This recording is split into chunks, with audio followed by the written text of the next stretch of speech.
Well, if you're just watching us for the first time, what we do is take you on a trip across the money-spinning world of sports. My name is Yemi Adebara. We have a lot to talk about this morning, a lot to give to you this morning. But first, let's take a look at the headlines. News making the rounds, issues that will form the body of the discourse this morning. Adidas dumps Nigeria. A sponsorship deal not extended by the kit manufacturers. We will be talking about this a lot more on the show this morning. Europe's football governing body unveils the Nations League that's going to start in 2018. We'll also be looking at that as well this morning. Allegations of widespread doping from Russia grabs the headlines, and we'll also be talking about that this morning. Allegations of systemic widespread doping by Russian athletes grab the headlines. We're talking about this this morning, and a whole lot of other things on the show for your pleasure this morning.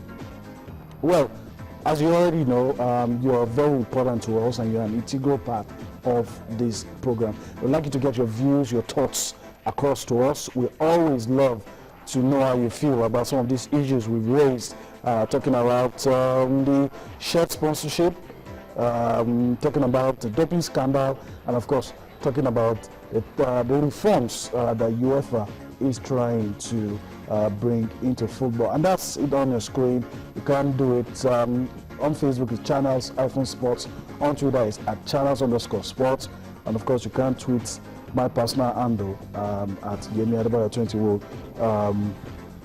We'll get your thoughts across to the world. Okay, so that's the outlook of the show this morning. I'm tempted to go on a break, but before I go on that break, let me quickly introduce my partner on the show this morning. It's a pleasure to have Kunle Philip back. It's been a while. Yeah, it's been a while. Yeah, it's good to be back on the show, and you know, it's good. Not a very pleasant time for Nigerian football. With the news that just flew in just yesterday about the annulment of the September 30th election, not a very, very good number. Of course, we'll take solace in so many games that we'll get to see in Europe this week. That's a controversial one. You know, it depends on whatever angle you're looking at it. But we'll talk more about that as well on the show this morning. Let's go on a break. Let's take you to the Indian Premier League. Let's allow you to enjoy action from the Indian Premier League. Kerala Blasters taking on Northeast. You enjoy that, and we'll come back for more on Sports this morning. All right, we were hoping that we could get you pictures from the Indian Premier League, but unfortunately we couldn't do that. Hopefully before the show comes to an end, we will be able to do that for you. Kunle, let's go into the issues this morning and start with the Copa Lagos. It's 7 days to go.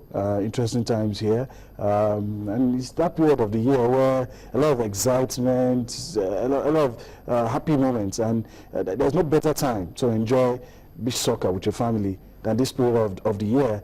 And knowing fully well that all the previous editions of this tournament have been won by Nigeria, it's also interesting to note. Yeah, it's also very interesting to note. We've won all the 4 editions, the past editions that have been hosted by Nigeria. One really want to have to give kudos to the organizers. It has always been top-notch organization. There's never been a time where we witnessed any shortcoming whatsoever. It's always been successful, and even the games, the matches that are played at the tournament has always been keenly contested. I remember the one we had, I think about 4 years ago, when we had to take on the Brazilians in the final. It was keenly contested, and the Beach Eagles were able to record a victory in that one. I'm expecting something of this nature. It's been news, and the dimension that this edition will be going will make it more interesting. And you know, it's good to know that the tournament will be kickstarting in 7 days' time.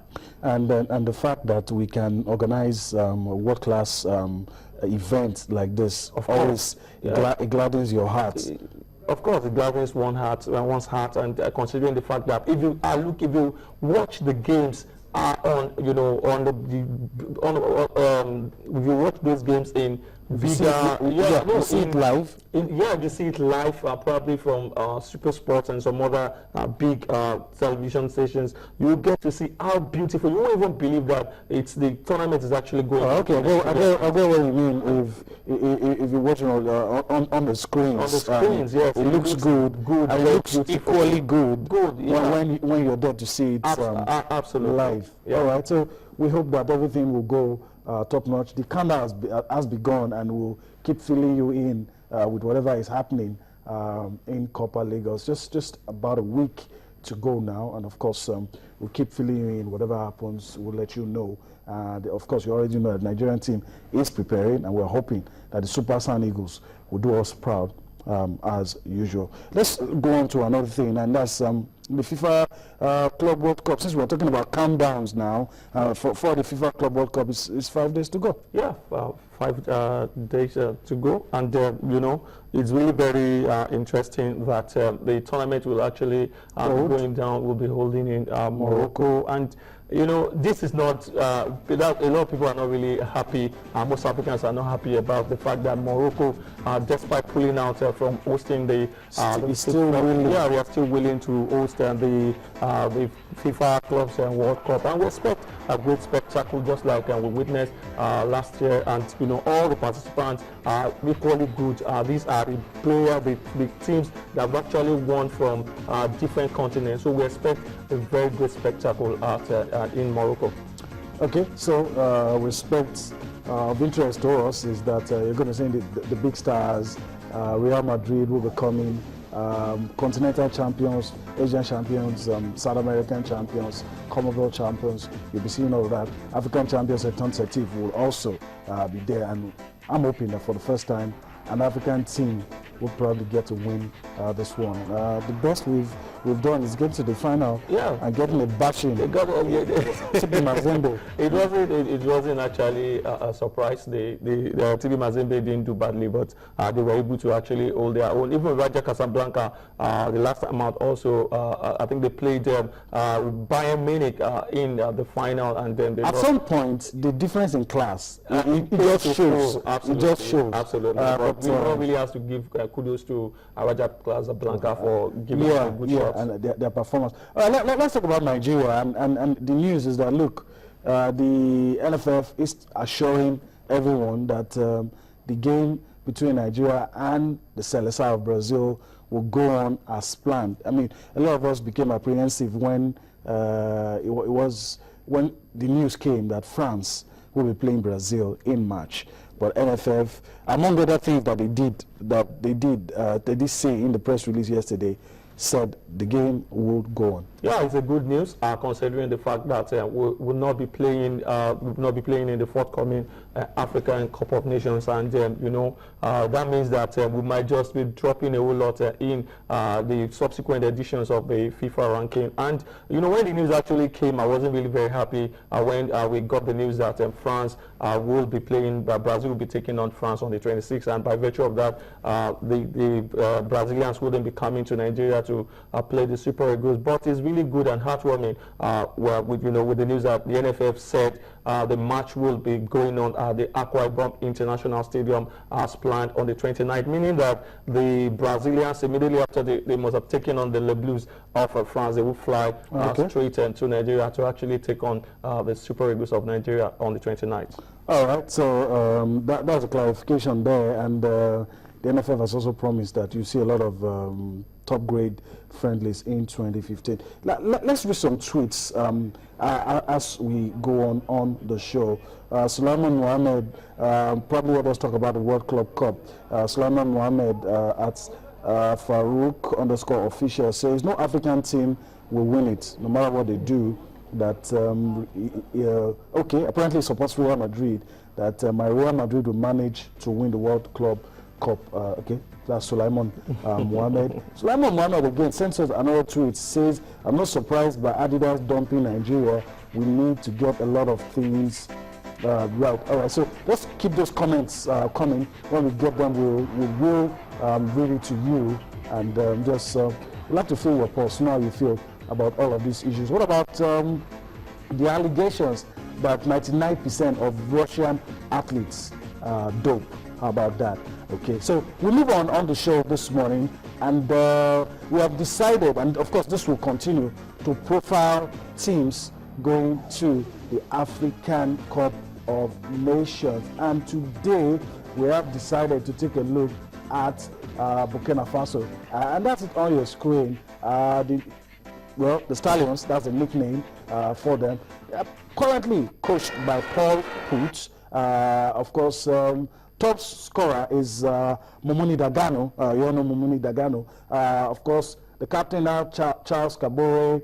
The highest ever ranking is 37, and that was in June 2011. And of course, sub-confederation, they belong to WAFU, and that's in West Africa. So that is, and the present ranking is 65 as of November. The present ranking is 25, but their best performance ever at the Nations Cup is coming second. Yeah, they came to second at the last African Cup of Nations. The one we won against the Super Eagles. And let's not forget, they hosted in 1998. They hosted in 1998 and got to the semi-final as well. I think before the last African Cup of Nations, that was actually their best performance as far as the African Cup of Nations is concerned. This team actually surprised so many of us at the last. And what you have on screen is a friendly with the Super Eagles.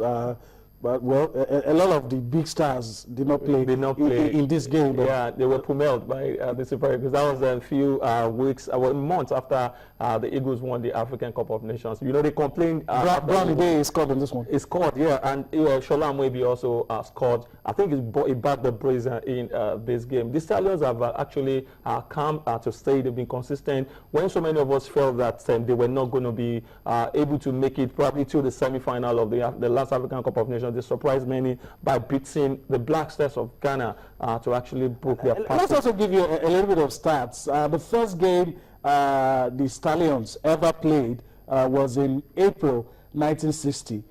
Then they were called Upper Volta. So first game they ever played, 1960, they played against Gabon, defeated Gabon. And their biggest ever defeat was in August 30, and that's against Algeria. They lost 7-0. that was really very But do you see all of this?